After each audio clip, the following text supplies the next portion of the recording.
पुष्कर सिंह धामी आज करेंगे press conference. केंद्रीय बजट को लेकर देंगे जानकारी। सीएम आवास में दोपहर 1 बजे होगी प्रेस वार्ता।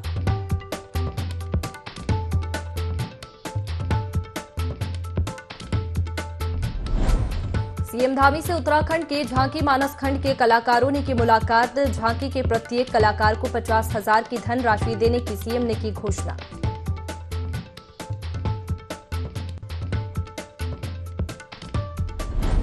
कैबिनेट मंत्री सतपाल महाराज ने पौड़ी गढ़वाल के संतुधार को 70 लाख की योजनाओं की दी सौगात। लोगों ने जताया मंत्री का आभार।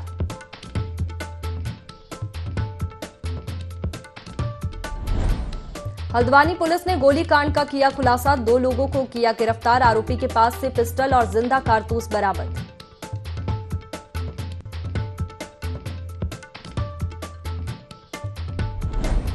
ऑपरेशन क्रैकडाउन के तहत बनबसा पुलिस को बड़ी सफलता। 2 स्मैक तस्कर हुए गिरफ्तार। आरोपियों के पास से स्मैक भी बरामद।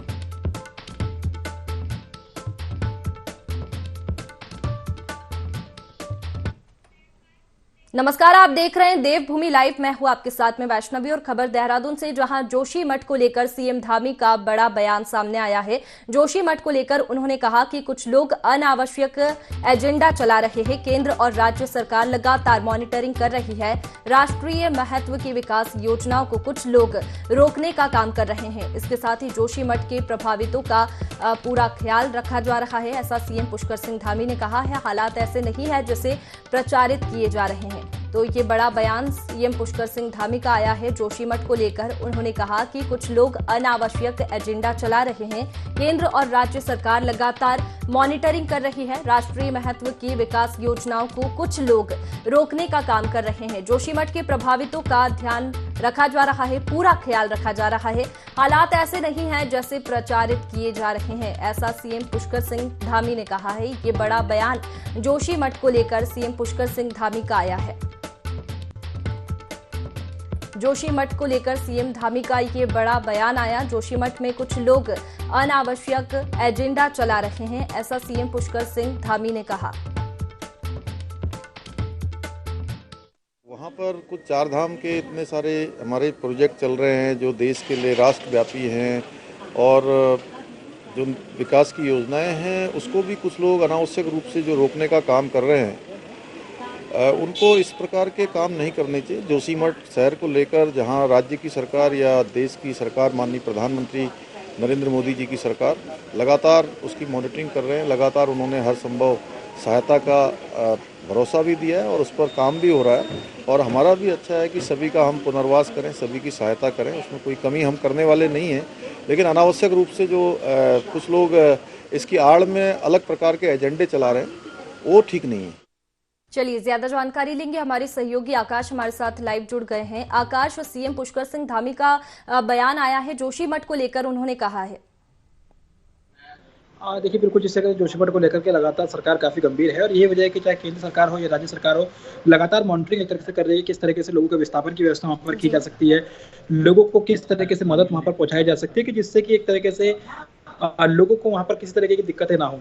लेकिन पिछले कुछ दिनों से अगर हम खासतौर पर बात करें तो काफी वहाँ पर आंदोलन जो है देखने को मिल रहा है। और यही वजह है कि मुख्यमंत्री ने भी इस बात का जिक्र किया कि कुछ असामाजिक तत्व जो है एक तरीके से अपना एजेंडा वहाँ पर चलाने का जो है काम कर रहे हैं, लोगों को बरगलाने का काम कर रहे हैं। और ऐसे में उन लोगों को एक तरीके से अपनी हरकतों से बाज आना चाहिए, क्योंकि जिस तरीके से तमाम जो राष्ट्रव्यापी प्रोजेक्ट वहाँ पर चल रहे हैं, जो देश के लिए और उसके साथ साथ उत्तराखंड के लिए काफी महत्वपूर्ण, चाहे जिसमें 4 धाम यात्रा की सड़क मार्ग की बात की जाए, ऑल वेदर रोड के प्रोजेक्ट हों, उसके अलावा एनटीपीसी के वहाँ पर काम चल रहे हों, उसके अलावा अगर हम बात करें तो बॉर्डर एरिया हो, उसको आगे किस तरीके से वहाँ पर जो है तमाम सुख सुविधाएं पहुँचाई जा सकती है, उन बॉर्डर एरिया को किस तरह विकसित किया जा सकता है, वो काफ़ी महत्वपूर्ण एक तरीके से देश के लिए है।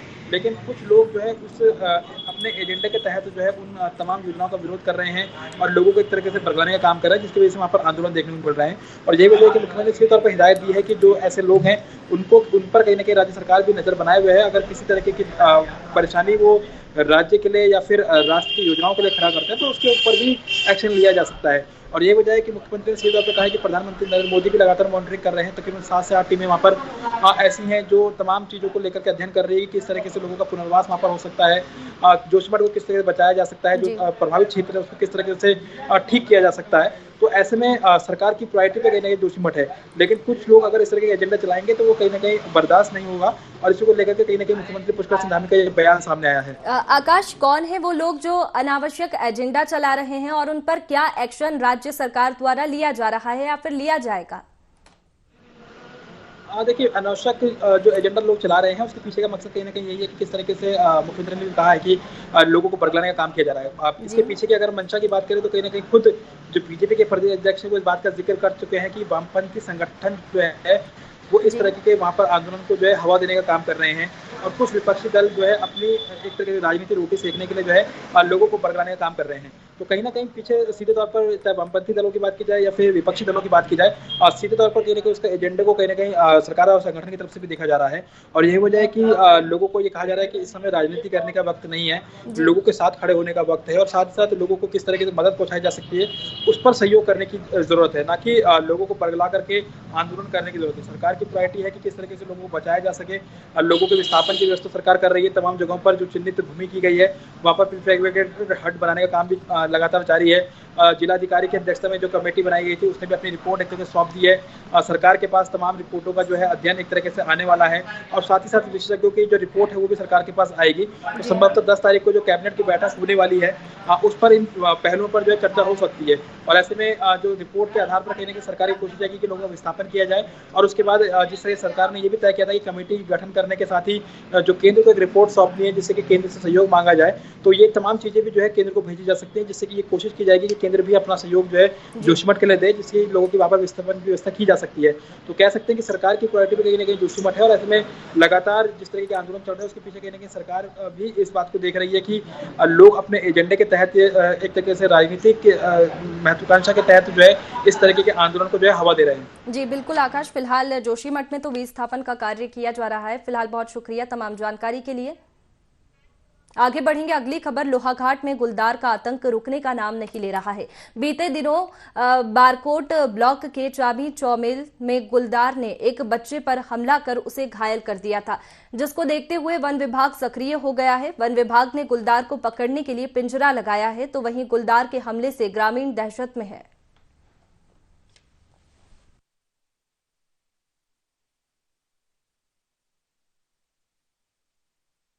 चौमेल क्षेत्र में वन विभाग द्वारा पिंजरा लगा दिया गया है। पिछले लगभग 1 महीने से चौमेल क्षेत्र में गुलदार की समस्या बनी हुई थी। उसने एक बच्चे को भी नुकसान पहुंचाया है और लगभग 15 से 16 मवेशियों को निवाला अपना बना चुका है। मैं पूरी वन विभाग टीम का धन्यवाद अदा करना चाहता हूं कि उन्होंने आज चौमेल क्षेत्र की इस समस्या को सुना और इस मुद्दे को मैंने भी प्रमुखता से उठाया था, जिसमें मौके में आज वन विभाग की पूरी टीम रेंजर साहब भी वहाँ पर मौजूद थे। और मैं चाहता हूँ कि ये पीढ़ी में जल्दी से जल्दी गुलदार कैद हो जाए। जो भय का माहौल बना है क्षेत्र में वो जल्दी से जल्दी दूर हो।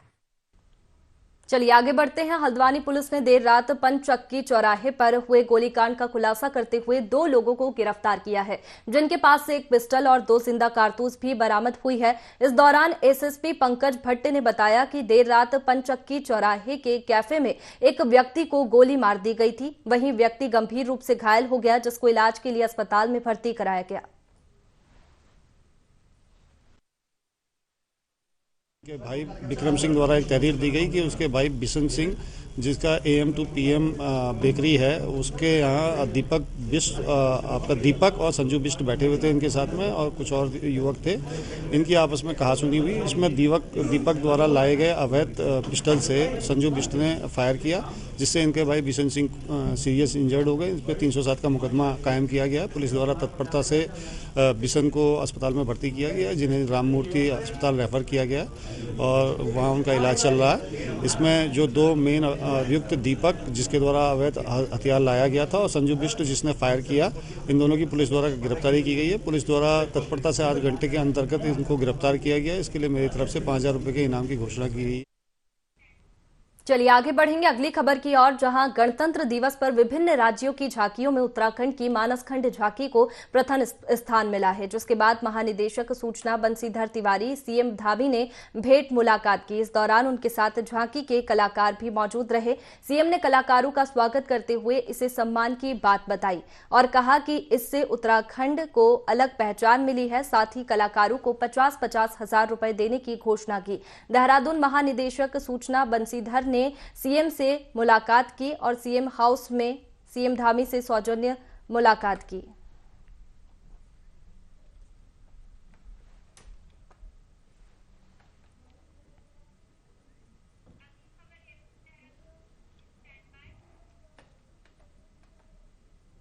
चलिए आगे बढ़ेंगे अगली खबर की ओर, जहां केंद्रीय वित्त मंत्री निर्मला सीतारमण ने आज आम बजट पेश किया, जिसके बाद सभी राजनीतिक दलों की प्रतिक्रियाएं सामने आई है। जहां बीजेपी ने आम बजट को ऐतिहासिक बताया, तो वहीं कांग्रेस ने आम बजट को निराशाजनक करार दिया।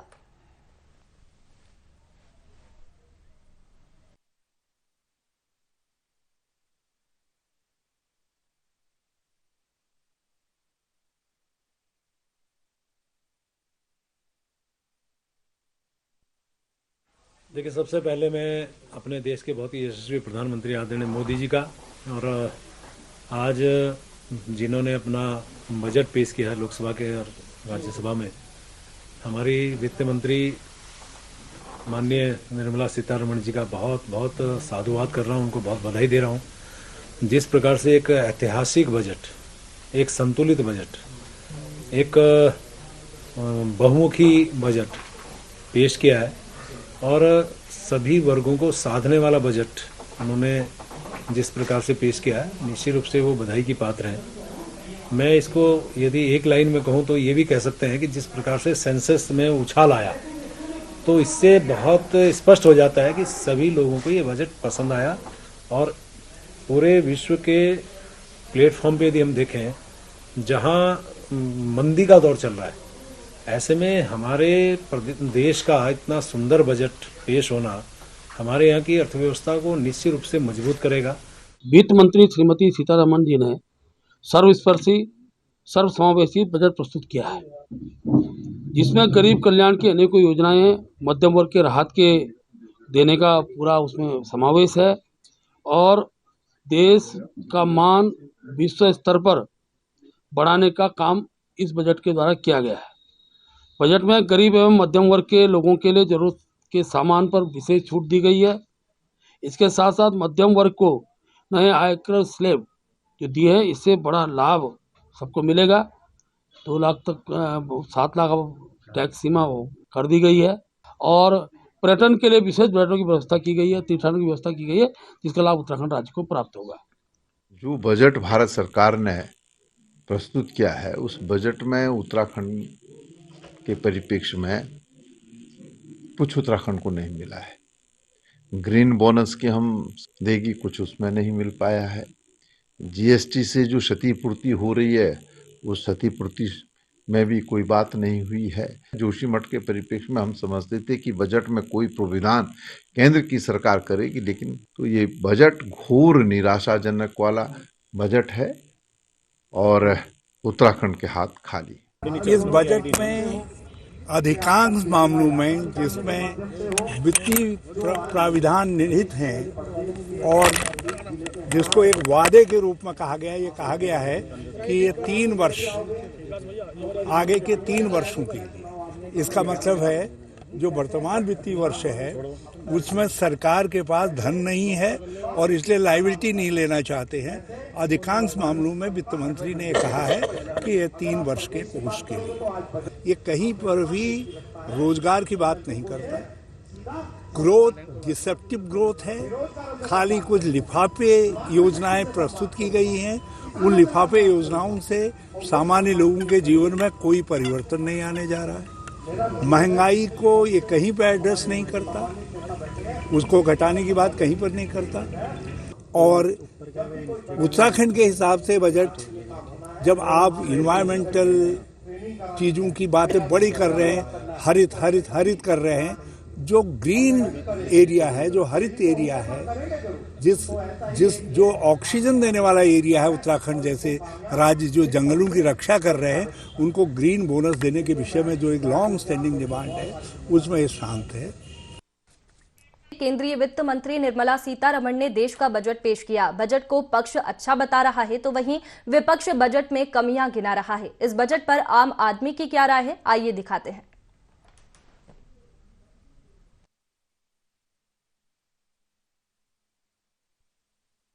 वो एक स्वागत योग्य बजट है और हम सभी जो है सेवानिवृत्त कर्मचारी हैं, सभी के लिए अच्छा वो है।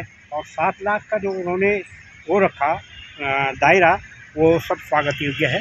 हम लोग तो सब उसी के अंतर्गत आते हैं। हम लोगों की पेंशन इतना भी नहीं है कि मतलब जो 7 लाख से ऊपर पहुंच जाए, 7 लाख के अंदर ही है।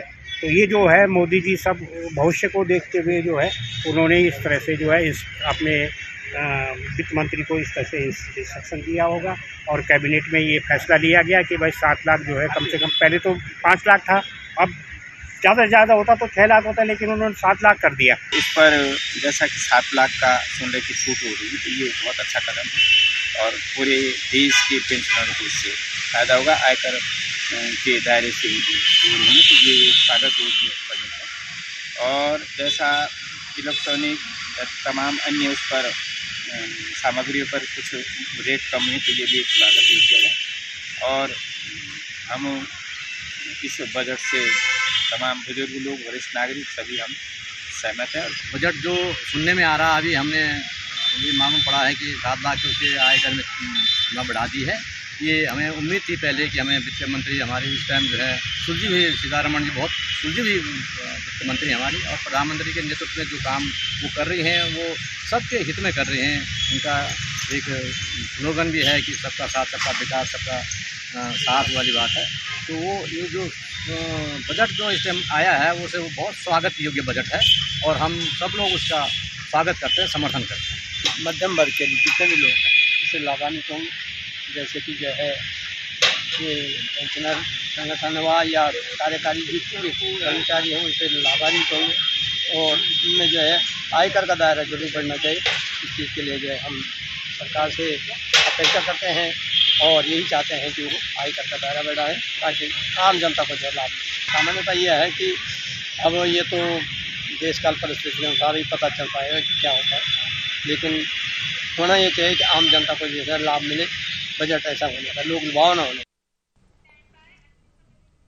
चलिए आगे बढ़ेंगे। मुख्यमंत्री पुष्कर सिंह धामी ने जोशीमठ को लेकर कहा कि 4 धाम के कई सारे प्रोजेक्ट वहां पर चल रहे हैं जो देश के लिए राष्ट्रव्यापी है और विकास की जो योजनाएं हैं उसको भी कुछ लोग अनावश्यक रूप से रोकने का काम कर रहे हैं। उनको इस प्रकार के काम नहीं करने चाहिए। साथ ही कहा कि राज्य और केंद्र सरकार लगातार जोशीमठ की मॉनिटरिंग कर रही है। प्रधानमंत्री नरेंद्र मोदी ने हर संभव मदद का भरोसा दिया है और उस पर काम भी हो रहा है। राज्य सरकार भी लगातार पुनर्वास का काम तेजी से कर रही है।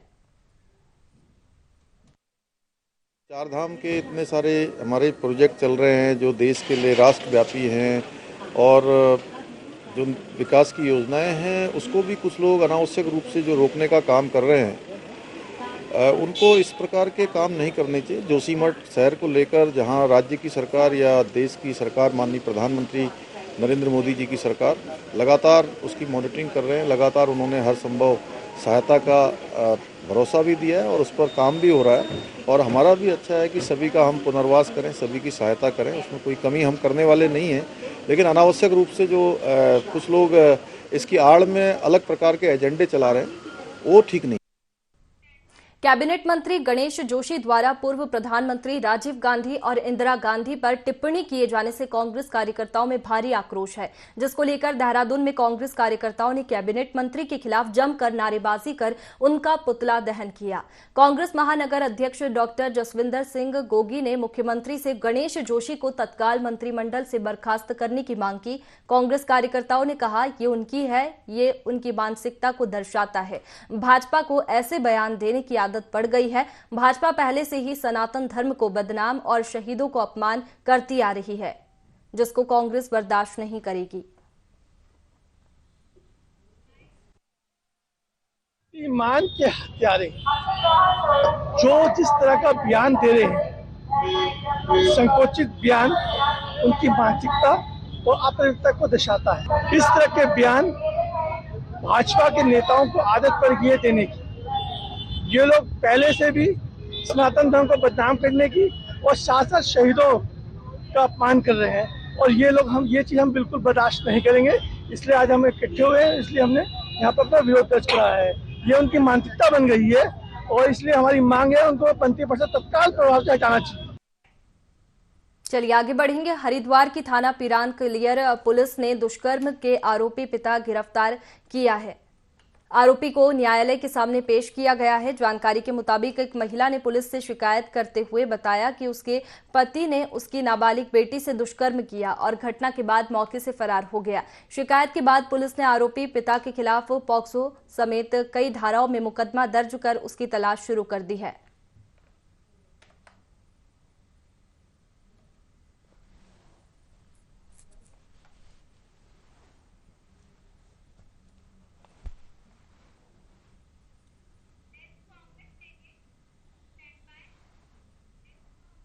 चलिए आगे बढ़ेंगे। देहरादून से खबर, जहां आम बजट को लेकर कांग्रेस की प्रतिक्रिया आई है। कांग्रेस नेता प्रीतम सिंह ने बजट को निराशाजनक बताया और कहा कि उत्तराखंड को बजट से बड़ी उम्मीद थी। जीएसटी घाटा पाटने को लेकर कोई नई घोषणा नहीं हुई, न बोनस को लेकर भी कुछ फैसला हुआ है। जोशीमठ आपदा को लेकर भी केंद्र से उम्मीद थी, लेकिन कुछ भी नहीं हुआ।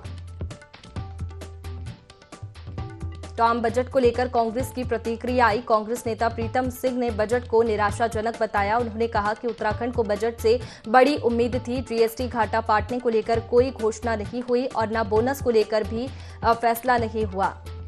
जोशीमठ आपदा को लेकर भी केंद्र से उम्मीद थी, लेकिन कोई फैसला नहीं हुआ।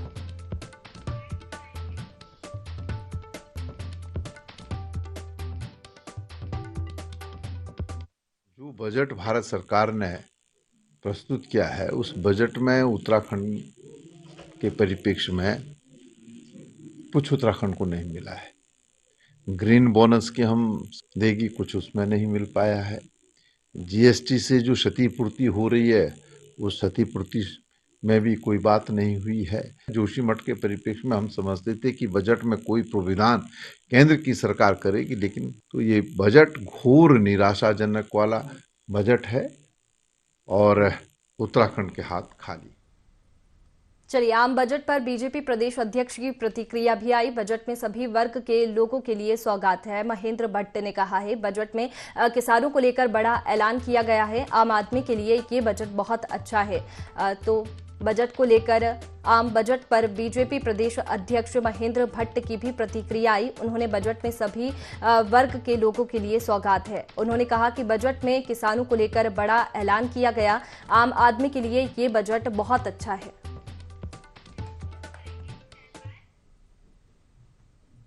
फिलहाल देवभूमि लाइव में इतना ही। मुझे दीजिए इजाजत। आप बने रहिए IND 24 पर। नमस्कार।